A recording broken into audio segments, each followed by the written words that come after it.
Marine, pouvez-vous nous parler des complications, des ponctions et des infiltrations? Alors, il faut savoir qu'avant tout geste, il faut être conscient des éventuelles complications et en expliquer une partie aux patients. Donc tout d'abord, il y a des complications systémiques qui peuvent apparaître lors du geste, à savoir un malaise vagal, un flush facial ou encore une réaction allergique. Ensuite, il y a également le risque septique avec le risque d'infection locale sous-cutanée ou plus grave, le risque d'arthrite septique qui correspond à 1 sur 40 000 ou 1 sur 70 000 en fonction des sources.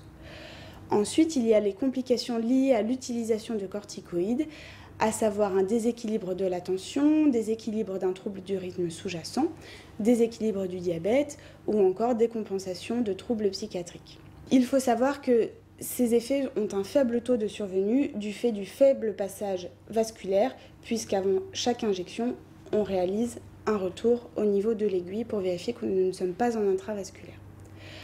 Ensuite, il y a les complications liées à l'utilisation de corticoïdes au niveau du rachis, qui peuvent correspondre soit à une majoration transitoire de la douleur, ou encore la réalisation d'une brèche qui peut être responsable donc de céphalée, voire d'un méningisme aseptique, voire d'une thrombophlébite cérébrale.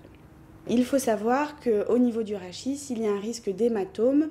Je vous renvoie donc aux recommandations des infiltrations au niveau du rachis sous traitement anticoagulant. Ce risque d'hématome peut être gravissime puisqu'il peut y avoir une compression médulaire par la suite. Il peut y avoir également des complications vasculaires avec réalisation d'un hématome au point de ponction. Il y a également un risque de syndrome de Tachon qui résulte du passage systémique veineux des corticoïdes et qui se traduit par une vive douleur thoracique ou rachidienne et qui est d'évolution favorable.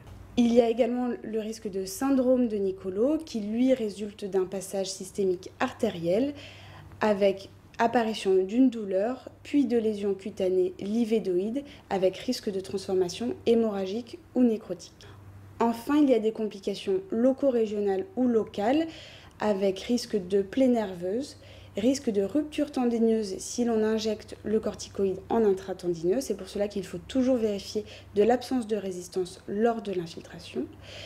Il y a le risque d'atrophie sous-cutanée et également le risque de calcification périarticulaire. Enfin, il y a des risques qui sont spécifiques à l'utilisation d'une suspension microcristalline, à savoir une arthrite microcristalline.